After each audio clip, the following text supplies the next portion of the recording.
बार पुनः आपके इस Paris education channel target point field study में आपका स्वागत करते हैं। कक्षा 12 के टॉपिक में बातें कर रहा था। कक्षा 12 में कंडक्शन के चैप्टर पे मैं बातें कर रहा था, जहां पे हम लोग वैद्युत धारा और उसके इलेक्ट्रॉन के रैंडम मोशन, रिलैक्सेशन टाइम्स और वेलोसिटी पे, ड्रिफ्ट वेलोसिटी पे लास्ट वीडियो में हमने बातें की थी। पूरी ड्रिफ्ट वेलोसिटी किस तरीके से रिलेट होती है, उन सारे मुद्दे पे हम लोगों ने बात किया था। यदि आप उसको देखे हैं तो ठीक है, नहीं देखे हैं तो भी मैं कोशिश करूंगा कि आपको ये बातें समझ में आए। बाकी चीज़ों को मैं डिस्क्रिप्शन में लिंक को डाल दूंगा, आपको नोट्स भी अवेलेबल होगा, उस नोट्स को वहाँ से प्राप्त करेंगे। टेलीग्राम का लिंक आपको अवेलेबल होगा वहाँ से। हालांकि मैं चाहूँगा कि आप खुद से नोट्स बनाएं तो वो बेटर होगा, ना होने की कंडीशन पे आप वहाँ से ले सकते हैं। ठीक है, डिस्क्रिप्शन में लिंक होगा, उस लिंक से आप उसको ले सकते हैं। तो आज की जो हमारी टॉपिक है वो हमारा क्या है, वैद्युत प्रतिरोध क्या होता है, इलेक्ट्रिक रेजिस्टेंस क्या होता है, इस बात को हमें जानना है। ठीक है, यदि मैं यदि रियलिटी बताऊं तो वैद्युत रेजिस्टेंस क्या होता है, धारा प्रवाह के मार्ग में जो अवरोध उत्पन्न होता है उस अवरोध को कहते हैं क्या, वैद्युत प्रतिरोध। यह एक प्रकार का क्या प्रॉपर्टी है, प्रॉपर्टी ऑफ अ मटेरियल या कंडक्टर ऐसे कह सकते हो। कंडक्टर नहीं, ये तो सभी के सबस्टेंस कह लो, या प्रॉपर्टी ऑफ सबस्टेंस ऐसा कह लो। यानी यह वैद्युत प्रतिरोध धारा प्रवाह में होने वाले अवरोध, यानी धारा प्रवाह के मार्ग में जो अवरोध उत्पन्न होता है उस प्रॉपर्टी को कहते हैं वैद्युत प्रतिरोध। यानी किसी चालक के अंतर्गत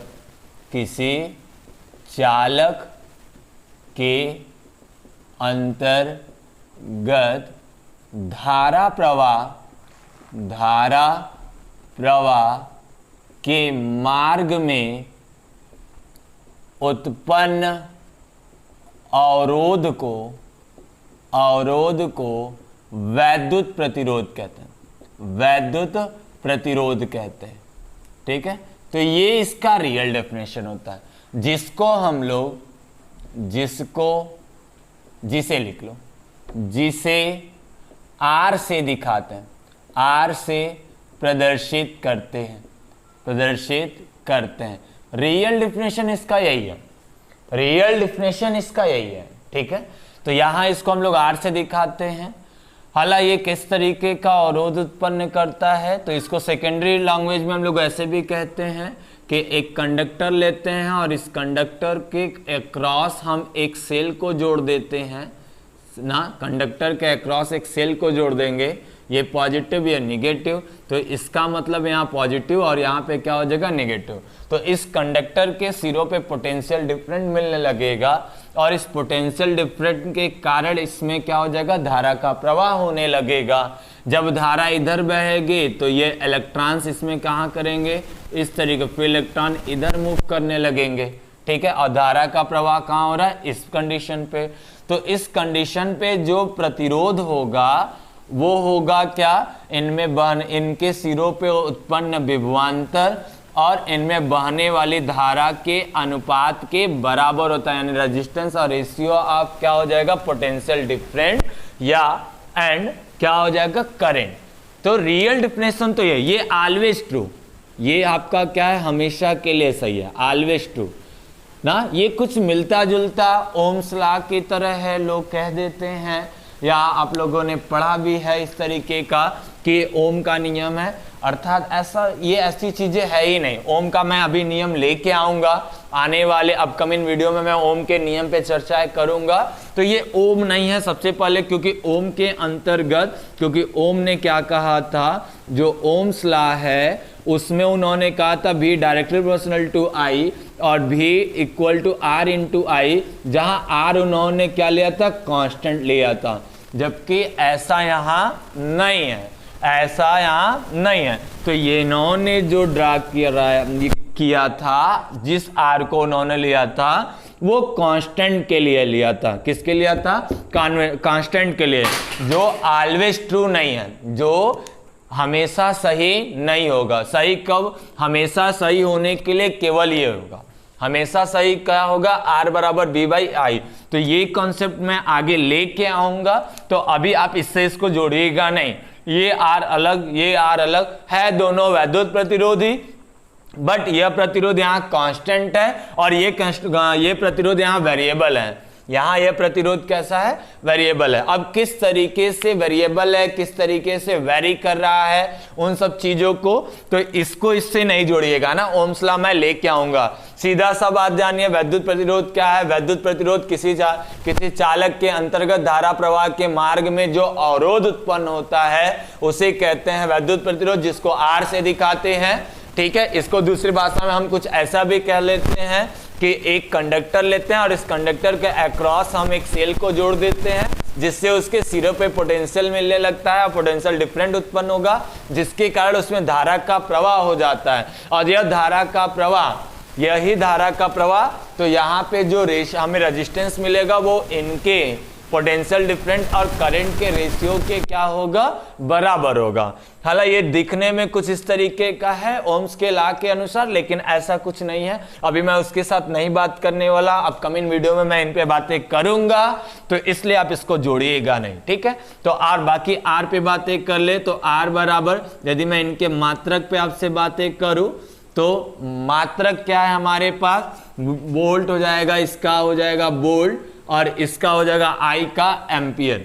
आई का क्या हो जाएगा, एम्पियर। तो आर बराबर हो जाएगा क्या, वोल्ट पर एम्पियर, वोल्ट पर एम्पियर। और 1 वोल्ट पर एम्पियर, 1 वोल्ट पर एम्पियर, 1 वोल्ट पर एम्पियर बराबर 1 ओम। तो इसी को हम लोग कहते हैं क्या, ओम। इसको हम लोग रिप्रेजेंट इस तरीके से भी करते हैं, ओमेगा की तरह ना, ओमेगा, इसको ग्रीक अक्षर ओमेगा से प्रदर्शित करते हैं। ठीक है, तो आर का मात्रक क्या हो गया, वोल्ट पर एम्पियर, और इसी को बोलते हैं 1 ओमेगा या 1 ओम ना। तो आर का मात्रक हम लिख लेंगे क्या, ओम ना, आर का मात्रक क्या हो जाएगा, ओम। तो ये हुआ आर। अब यदि मैं इसी प्रतिरोध को जो आप पढ़ के आए हो उनसे मैं जोड़ के दिखाऊं, यानी ड्रिफ्ट वेलोसिटी को पढ़ा था, रैंडम मोशन के बारे में पढ़ा था, उन सब चीजों से मैं जोड़ने जा रहा, तो पहले इन सब चीजों को नोट कर लीजिए, तो फिर मैं उस आर को उस ड्रिफ्ट वेलोसिटी या रैंडम मोशन से जोड़ूंगा। तो उस चीज को आप देखेंगे, बारी बारी देखेंगे, एक एक चीजों को नोट करते चलेंगे बारी बारी और ध्यान से पढ़ेंगे। ठीक है, तो रेजिस्टेंस के इस वाले कॉन्सेप्ट को अभी आप नहीं देखेंगे, ये वाले कॉन्सेप्ट को मैं अपकमिंग वीडियो में लेके आऊंगा। तो अभी आप रेजिस्टेंस का क्या असली बात क्या है, रेजिस्टेंस क्या है, एक अवरोध है किसी चालक के अंदर धारा प्रवाह पर, और दूसरी तरीके से मैं इसको कह सकता हूं रेशियो ऑफ रेजिस्टेंस और रेशियो ऑफ क्या, पोटेंशियल डिफरेंट एंड क्या, करंट। इस तरीके का एक डिफिनेशन तैयार होगा। तो ये डिफिनेशन है, रेजिस्टेंस का क्या है, डिफिनेशन है। ठीक है, रेजिस्टेंस का क्या, डिफिनेशन है ये। ठीक है, तो ये आपका हो गया प्रतिरोध। इसी प्रतिरोध को हम अब रैंडम मोशन या उन तरीके के मोशन के अनुसार बातें करेंगे, कैसा है। ठीक है, तो अभी नोट कर ले, हो गया। ठीक है, पॉज करके नोट कर लिया कीजिए। ठीक है, सभी लोग पॉज करके इसको नोट कर लिया कीजिए। चलो आओ देखो, यहाँ क्या करना, ये हो गया आर बराबर वी बाई आई, ये हो गया, इसलिए ये ओरिजिनल, ये ऑलवेज ट्रू। तो इस चीजों को अभी हमें नहीं पढ़ना, ये अभी नहीं पढ़ना था। ठीक है, तो ये इसका मात्रक हम लोग जाने क्या, ओम। अब एक बात देखो, जो ये फील आ रहा कि धारा प्रवाह के मार्ग में जो अवरोध है, धारा प्रवाह के मार्ग में जो अवरोध है उसी को कह रहे प्रतिरोध। तो कैसा अवरोध, उस बात को समझते हैं। देखो, एक कंडक्टर के अंदर, नॉर्मल बातें में समझो कि एक कंडक्टर के अंदर जैसे ही हमारा धारा प्रवाह होगा या जैसे ही धारा प्रवाह या इलेक्ट्रॉन को एनर्जी मिलेगी, तो अब पॉजिटिव कार्नर्स इसमें से निकल के इलेक्ट्रॉन मूव करने लगेगा और एक अलग पॉजिटिव कार्नर के पास जाने लगेगा। तो देखो, जब ये जैसे इलेक्ट्रॉन इसके पास जाएगा तो इससे क्या हो जाएगा, कोलाइड हो जाएगा, कोलिजन हो जाएगा इसका।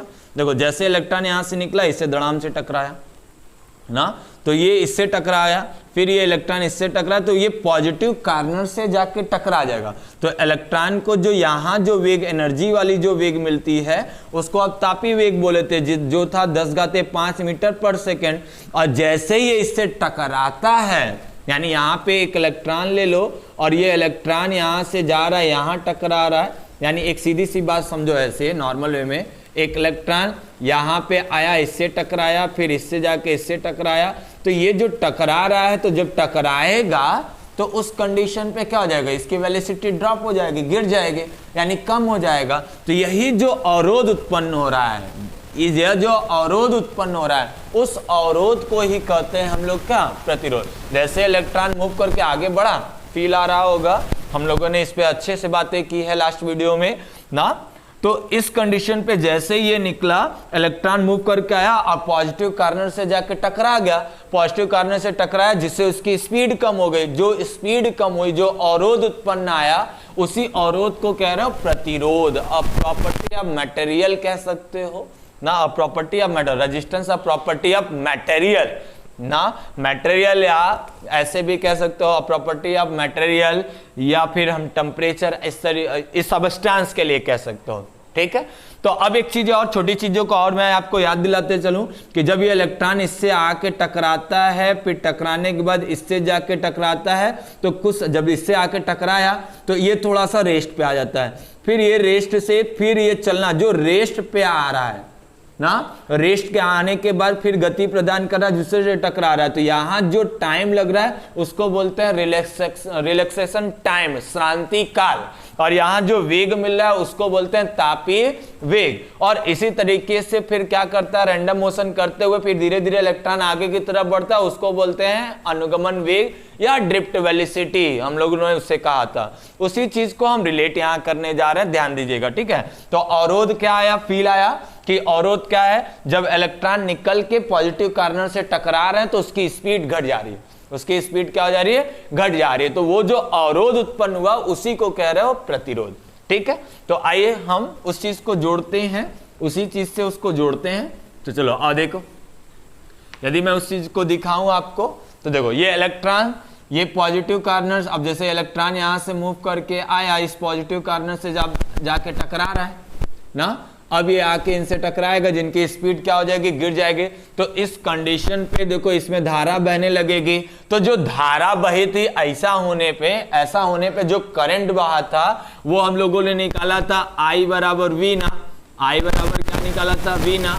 तो V ना का मतलब हमने आपको बताया था, I बराबर V, यहाँ पे क्या लिखा था, V D drift velocity into E into N into A, ये चीजें हम लोगों ने निकाला था। ठीक है, ये इक्वेशन नंबर 1, जहां पे I क्या है, वैद्युत धारा, I क्या है, वैद्युत धारा, जहां पे VD क्या है, अनुगमन वेग, जिसको हम लोग कह रहे हैं क्या, ड्रिफ्ट वेलोसिटी। ठीक है, अब यहाँ पे E क्या है, इलेक्ट्रॉन, E क्या है, इलेक्ट्रॉन ना, और N क्या है, इलेक्ट्रॉन मतलब क्या, यहाँ पे आवेश से लेना दे, चलो यहाँ पे अभी जाने दे इसको, इलेक्ट्रॉन। N यहाँ पे कितना हो गया,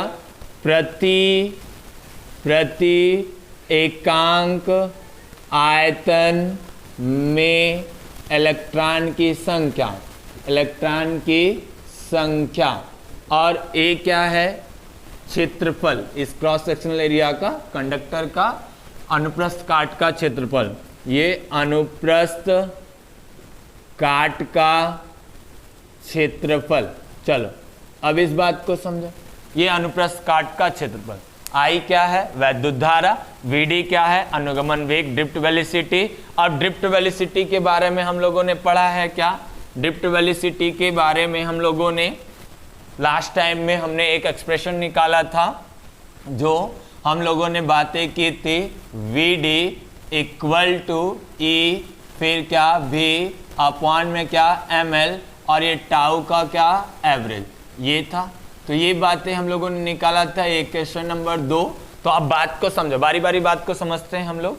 तो यहाँ पे देखो, जो टाउ था हम लोगों ने इस तरीके से बताया कि एक जाके इससे कोलाइड करेगा इससे, तो यहाँ जो रिलैक्सेशन टाइम आ रहा है वो टाउ 1 था, यहाँ टाउ 2 था। इसका जो पूरे कंडक्टर के अंदर रेशियो था वो था टाउ का एवरेज यानी औसत श्रांति काल। तो मैं यहाँ आपसे बातें करूँ तो ये क्या है आपका इलेक्ट्रॉन, यानी मैं यहाँ बातें करूँ तो ये इलेक्ट्रॉन हो गया, और यहाँ भी की बातें करें तो विभवांतर हो गया, ये हो गया आपका विभवांतर।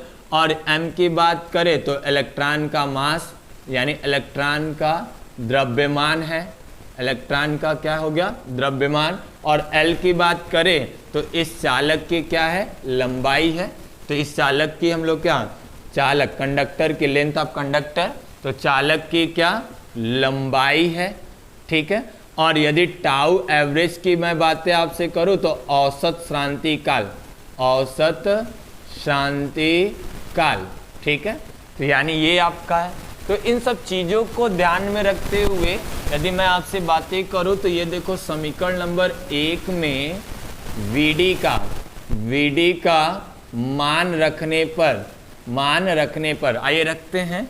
तो यहाँ I इक्वल टू VD की वैल्यू क्या हो गई E कैपिटल V ml ना इनटू क्या हो जाएगा टाउ एवरेज, क्या हो गया टाउ एवरेज, फिर इनटू क्या हो गया E, फिर क्या हो जाएगा हमारे पास N इनटू क्या हो जाएगा A। बात को समझिएगा ध्यान से, बस हमने इस VD को हटा के ये वैल्यू पुट की, ठीक है। तो ये आपका हुआ। तो अब इनका मल्टीप्लाई करा लें तो यहाँ देखो I बराबर, यदि मैं इसको ऐसे लिखूं तो I बराबर इनके अनुसार हो गया E स्क्वायर हो जाएगा।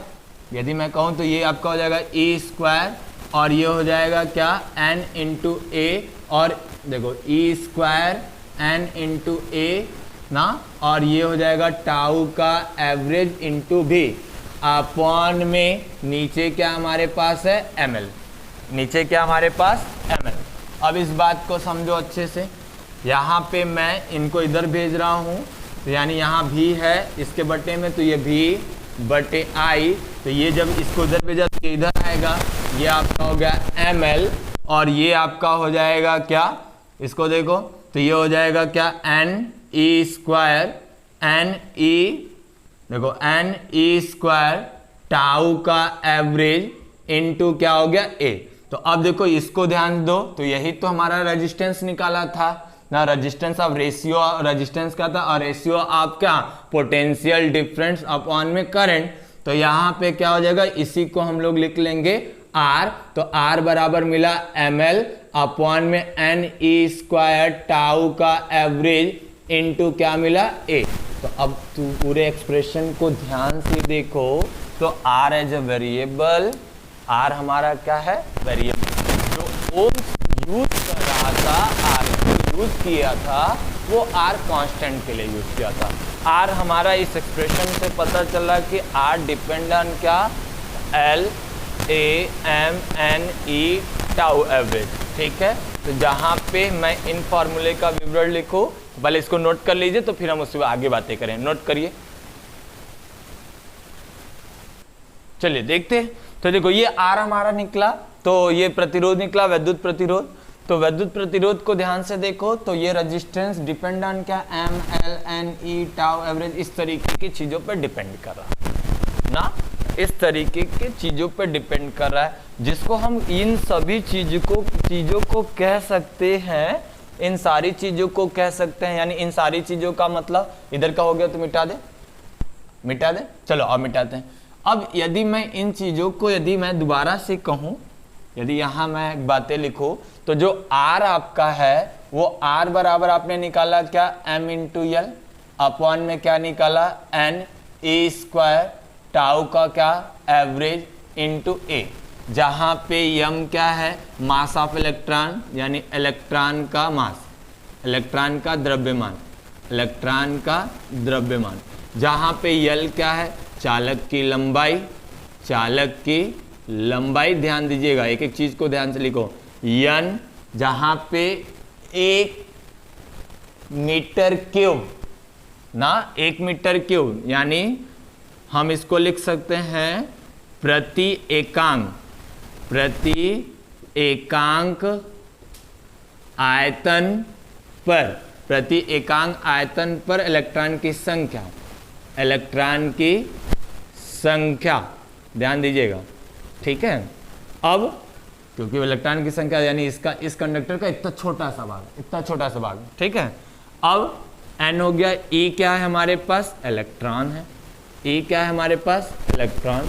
एवरेज या टाउ एवरेज, इसका मतलब क्या, औसत श्रांति काल हो गया। ए क्या है हमारा, अनुप्रस्थ काट का क्षेत्रफल, अनुप्रस्थ काट का क्षेत्रफल। चलो ध्यान दो, अब ये सभी चीजें इस रेजिस्टेंस को प्रभावित करने वाले कारक सब अलग अलग तरीके से प्रभावित कर रहे हैं, ठीक है। आपको समझ आ रहा है, ये दोनों डायरेक्टली प्रोपोर्शनल है, ये सब यूनिवर्सली है, तो ठीक है। आपके क्या मास बढ़ने वाला है, सीधी बात का मास बढ़ेगा, यदि चालक का मास बढ़ेगा रेजिस्टिविटी बढ़ जाएगी, लेंथ बढ़ेगा, लंबाई बढ़ेगी, रेजिस्टेंस बढ़ जाएगा, ठीक है। एंड आयनों की संख्या, यदि इलेक्ट्रॉनों की संख्या पर यूनिट वॉल्यूम पे आयन की संख्या बढ़ेगी तो भी यह रेजिस्टिविटी घट जाएगा, और इलेक्ट्रॉन का नंबर बढ़ेगा तो भी घट जाएगा। टाउ एवरेज ना, क्योंकि जितना ज़्यादा बढ़ेगा उतना ही जाके टकराएगा जल्दी ना। तो देखो कम है इलेक्ट्रॉन तो बात सही है, तो थोड़ा स्पेस मिलेगा तो वो थोड़ा ज़्यादा टाइम तक जाएगा, लेकिन अभी क्या है वो सेम स्पीड से ज़्यादा, अभी यहाँ क्या ज़्यादा हो जाएगा, ज़्यादा स्पीड हो गया, ज़्यादा इलेक्ट्रॉन है तो जैसे ही निकला टकरा गया, तो इस वजह से रेजिस्टेंस घट जाएगा, अवरोध ज़्यादा होने लगेगा, तो ये घटा, यहाँ से बढ़ा तो ये घट जाएगा। एवरेज को रिलैक्सेशन टाइम घटेगा तो ये बढ़ जाएगा। क्षेत्रफल के अकॉर्डिंग क्षेत्रफल घटेगा तो रेजिस्टेंस क्या हो जाएगा हमारे पास, बढ़ जाएगा। इस तरीके का संबंध रहा। यदि मैं आपसे यहाँ से, तो यहाँ से अब एक एक बात को आप नोट करते चलेंगे, और जरूरी बातें हैं उन सब चीज़ों को नोट करेंगे। ये तो उसके कारक थे ना, रेजिस्टेंस को प्रभावित करने वाले कारक हैं। तो अब उन सब चीज़ों पे आपने देखा किस तरीके से क्या डिपेंड कर रहा है, कौन डायरेक्टली प्रोपोर्शनल है, कौन इन्वर्सली है, तो वो बातें समझ में आई। यदि मैं आपसे कहूँ तो आप यहाँ से नोट करके या स्टार बना के नोट करेंगे। यदि मैं कह दूं कि यदि मुझे चालक का ना कंडक्टर दिया हो ना, मुझे कंडक्टर, यदि मुझे ये दिया हो कि कंडक्टर कैसा है और टेम्परेचर दिया हो ना, टेम्परेचर दिया हो, यदि मैं कहूं यदि मुझे चालक और ताप दिया है, उस स्थिति पर जब हमें चालक और ताप दिया हो तो उस स्थिति पे ध्यान रखिएगा, उस स्थिति पे ये चीजें कांस्टेंट हो जाती है, ये चीजें क्या हो जाती है, कांस्टेंट हो जाती है। ध्यान से देखो, जब ऐसा दिया होगा तो m/n, ऐसा देखो कि जब चालक दिया हो, चालक का मतलब मुझे बता दिया कि कापर है, मुझे बता दिया कि कापर का तार है और उसका ताप 40 डिग्री सेल्सियस है, ऐसा कह दिया, तो उस कंडीशन पे ये सब कांस्टेंट हो जाते हैं। यानी क्या हो जाएगा, m/n² टाउ का एवरेज बराबर नियतांक हो जाता है, यानी नियत हो जाता है, और इसी को हम लोग कहते हैं रो, इसी को कहते हैं हम लोग रो। अब ध्यान दो, तो ये फार्मूला आपका बन जाएगा R रो L बाई क्या हो जाएगा A, तो R डिपेंडेंट रो एंड क्या L एंड A। अब इस बात को समझो, मैं यदि अब आपसे कहूं क्या तब ये रो हमारा कांस्टेंट है, क्या ये रो तब कांस्टेंट है, नहीं, जरूरी नहीं कि रो कांस्टेंट है, यहाँ ये आपका रो भी जरूरी नहीं कि कांस्टेंट है। ध्यान रखिएगा, हमने कहा जब चालक और ताप दिया है, आपको बता दिया कि कापर है, हमें कह दिया कि चालक ताप है, चालक है, कापर का या कापर है और उसका ताप कह रहा 25-50 कुछ भी फिक्स कर दिया है, तो उस कंडीशन पे ये पूरी चीज़ें हमें कांस्टेंट दिखने लगती है, उस कांस्टेंट को कहते हैं हम लोग रो।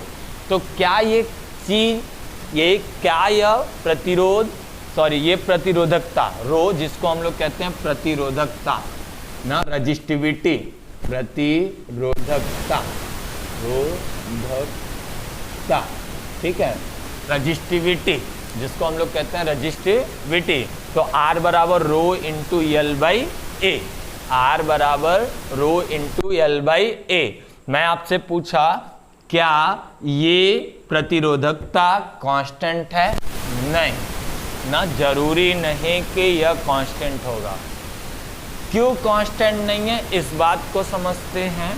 तो रो कांस्टेंट कब, जब ये कब कांस्टेंट होगा, कब कांस्टेंट नहीं होगा, उस बात को समझते हैं।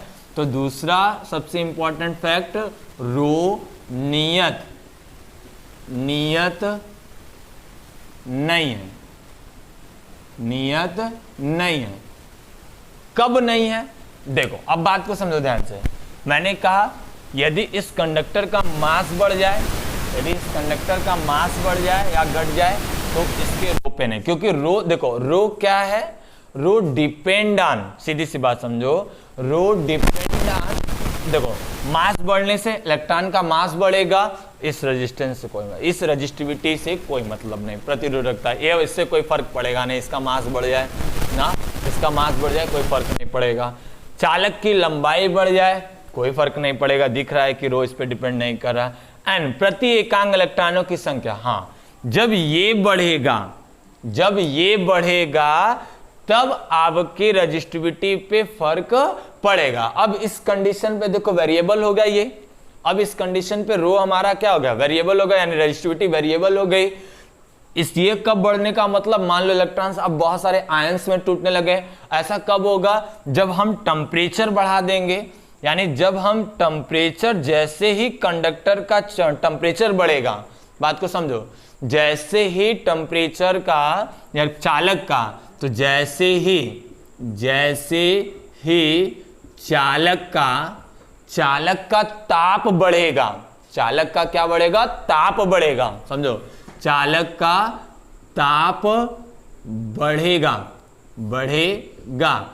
देखो ताप बढ़ेगा, इसके इलेक्ट्रॉन आयंस बहुत तेजी से मूव करने लगेंगे, आयंस में भी टूट जाएंगे, ज्यादा एनर्जी में आ जाएगा, आयंस में टूट जाएंगे, जब ये टूट जाएंगे तो बहुत अधिक मात्रा में मिलने लगेंगे, यानी डेंसिटी बढ़ जाएगी, इलेक्ट्रॉन की डेंसिटी बढ़ जाएगी, और ये ज्यादा तेजी से मूव भी करने लगेंगे, क्योंकि इनकी काइनेटिक एनर्जी बढ़ जाएगी, और काइनेटिक एनर्जी बढ़ने के कारण इनकी क्या होगी, रिलैक्सेशन टाइम, यानी जो इलेक्ट्रॉन अभी यहां से यहां आने में थोड़ा समय ले रहा था, अब वो थोड़ा जल्दी से आ जाएगा। जब वो जल्दी से आ जाएगा तो देखो रिलैक्सेशन टाइम हमारा बदल जाएगा, तो रिलैक्सेशन टाइम बदल जाएगा। तो बात समझ आ रही है। तो specially depend on this position because temperature, mainly depend कर रहा है किस पे, टेम्परेचर पे। यदि सही मैं आपसे बातें करूं तो rho as a property of material ना, as a property of material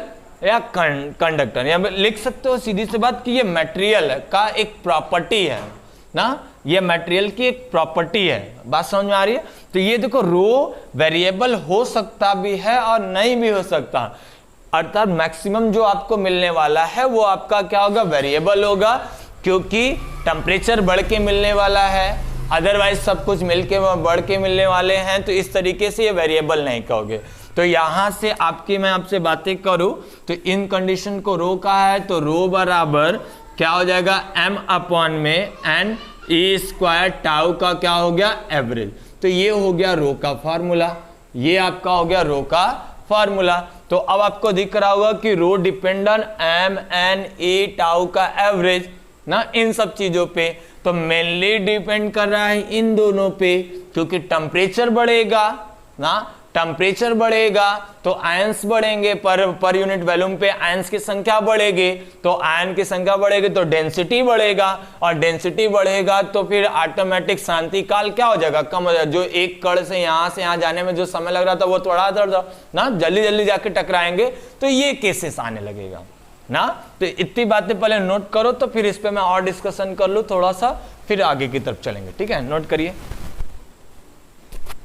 चलिए आइए देखते हैं। तो यहां देखो रो बराबर क्या है, m अपॉन में n e square tau average इतना निकाला है। तो यानी मैं इन सब चीजों को देखकर एक तथ्य आपसे लिखने को कहूं कि रो यानी ये जो प्रतिरोधकता है, प्रतिरोधकता निर्भर करेगा, डिपेंड करेगा किस पर, ताप पर, क्योंकि ताप ही प्रभावित होने पे ये दोनों प्रभावित हो रहे हैं, ताप पर और मटेरियल पे यानी पदार्थ की मात्रा पे, पदार्थ की मात्रा पर निर्भर करेगा, निर्भर ताप और पदार्थ की मात्रा पर करेगा। ये बातें समझ लो। ठीक है, तो सीधी सी बात समझ में आ रही, तब R बराबर m अपॉन में n ई स्क्वायर टाउ का एवरेज। तो इसी बात को यदि मैं इस तरीके से भी लिख लूँ, तो इसको आप रो लिखे हो, तो ये चीजें हो गई, और रो बराबर यहाँ पे फिर क्या हो जाएगा, R यहाँ पे हो जाएगा R into A by L. तो यहाँ देखो, यानी ये जो रो है वो इसके एरिया और लेंथ पे निर्भर नहीं करता, रो एरिया और लेंथ पे निर्भर नहीं करता, दोनों में अंतर समझो।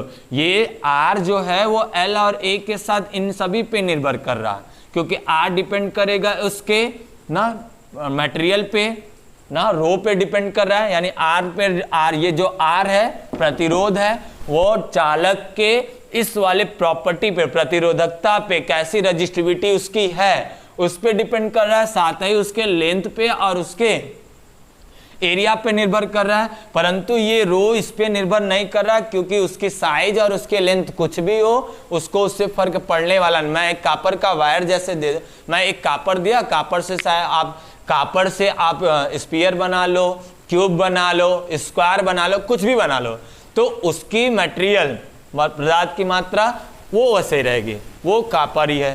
ताप, उसका ताप हमने फिक्स कर दिया, जब वैसा कुछ होगा चालक ताप बढ़ेगा। तो यदि जब तक ऐसा कुछ नहीं होगा, मटेरियल नहीं बदलेगा, ताप नहीं बढ़ेगा, तब तक रो क्या हो जाएगा, कांस्टेंट रहेगा। तो रो पे कोई फर्क पड़ने वाला नहीं है, शेप एंड साइज का कोई फर्क पड़ेगा नहीं। तो इस बात को भी आप स्टार बना के लिख ले कि प्रतिरोधकता शेप एंड साइज पे, यानी आकृति व आकार पे, आकृति और आकार पर निर्भर नहीं करता। तो अब फील आ रहा होगा, बात समझ में आ रही होगी। रेजिस्टेंस समझ में आया, रेजिस्टेंस क्या था, उस रेजिस्टेंस को हमने किससे जोड़ा, ड्रिफ्ट वेलोसिटी के साथ जोड़ा, वहां से हमने रिलेशन निकाला। तो ये रिलेशन जो आया, तो ये चीज एक कांस्टेंट, R कांस्टेंट नहीं है, ये बात समझ आया कि R वेरिएबल है। R कांस्टेंट किसने यूज किया था, किसने यूज किया, ओम्स ने। तो हमने उसको डिस्कस करने से आज मना किया, हम उसको डिस्कस करेंगे अपकमिंग वीडियो में। तो R, तो ये चीजें कांस्टेंट होगी कब, जब चालक का ताप, चालक दिया हो, ताप दिया हो। तो जब ऐसा होगा तो ये कांस्टेंट, ये पूरा का पूरा चीज कांस्टेंट हो जाएगा। और जब ये कांस्टेंट हो जाएगा तो इस कांस्टेंट को ही हम लोग रो कह रहे हैं। तो ये फॉर्मूला पूरी तरीके से डिस्क्राइब ऐसा हो जाएगा, R बराबर रो इंटू एल बाई ए, जहां पे मैं इन सब चीजों का पूरा विवरण लिखा हूं कि m क्या है, l क्या है, यानी ई क्या है, टाउ क्या है, a है। तो ये, तो अब ये चीजें समझ में आने लगी कि रो, तो यहाँ पे R समझ में आ रहा है कि R depend on rho and R depend on L and A, इन सारी दोनों चीजों पे निर्भर कर रहा है। But rho depend on, rho किस पे डिपेंड कर रहा है, मैंने कहा क्या ये नियत हो सकता है या नियतांक होगा, ऐसा जरूरी नहीं है, ये भी वेरिएबल होंगे, क्योंकि वो इस पे डिपेंड कर रहा है, मास एंड इस तरीके से चीजों पे निर्भर कर रहा है ना, एन ई टाउ इस तरीकों की चीजों पे निर्भर कर रहा है। तो हमने कहा ताप बढ़ेगा, ऑटोमेटिक आयंस की संख्या बढ़ेगी, आयन की संख्या बढ़ेगा तो टाउ औसत रिलैक्सेशन टाइम घट जाएगा, इस तरीके का काम होगा। हमने कहा किस पे निर्भर करेगा, प्रतिरोधकता निर्भर करेगी किस पे, ताप पे और पदार्थ की मात्रा पे। तो ये चीजें होती है रजिस्टिविटी पे, और किस पे डिपेंड नहीं करेगी। आप कॉपर के वायर का कुछ भी बना लीजिए, चाहे जितना लंबा बना लीजिए, अब वो रहेगा तो रजिस्टिविटी उसकी सेम होगी। कॉपर का चाहे स्क्वायर बना लीजिए, चाहे स्फीयर बना लीजिए, तो पदार्थ की मात्रा, मटेरियल, पदार्थ के यानी मटेरियल पे डिपेंड करेगा, मात्रा पे नहीं, लिख लो पदार्थ पे निर्भर करेगा ना। पदार्थ कॉपर का है, एल्युमिनियम का है, जो भी है, तो उन सब चीज़ों पे, लोहे का है, निकल का है, इस तरीके की चीज़ें। तो अब जो सबकी अपनी रजिस्टिविटी फिक्स हो जाएगी जब टेम्परेचर वगैरह प्रभावित नहीं होगा तब। तो ये ठीक। तो इसके यूनिट का भी डिस्कशन कर लेते हैं, इसके यूनिट की बातें मैं कर लूँ तो सिंपल से छोटी सी बातें और कर लेते हैं। तो इसके यूनिट की बातें कर ले तो ये देखो ओम हो जाएगा, ये आपका रो यानी ये हो जाएगा ओम, और ये आपका हो जाएगा मीटर का स्क्वायर बटे में मीटर, तो मीटर से मीटर कैंसिल, तो इसी को कहते हैं ओम मीटर, और इसी को दिखाएंगे ओम, और ये क्या एम, इस तरीके से। तो ये रहा आपके, आज हमने आपसे डिस्कस किया रजिस्टिविटी और रेजिस्टेंस पे, रजिस्टिविटी और रेजिस्टेंस पे। ऐसी और चीजें लेके आने वाला हूँ, ऐसी और भी चीजें लेके आने वाला। आज के लिए बस इतना ही। Thank you, best of luck. घर रहिए, सुरक्षित रखिए, आसपास साफ सफाई का विशेष ध्यान रखिए।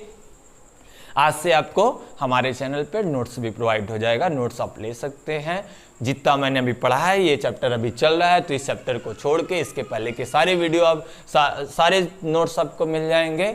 तो आपका टेलीग्राम का लिंक उस पर अवेलेबल होगा डिस्क्रिप्शन में, वहाँ से आप टेलीग्राम पे विजिट करें, वहाँ से उस चीज़ों को प्राप्त करें। आसानी के लिए मैंने टेलीग्राम पे रखा कि और चीज़ों का डिस्कशन नहीं होगा। एक और बात, हमने चैनल पे कक्षा 12 की एक अलग प्लेलिस्ट बना दी है, उसमें कक्षा 12 के सारे एप्लीकेशन सारी वीडियो एक लाइन से है, आप उस तरीके से देख सकते हैं। Thank you.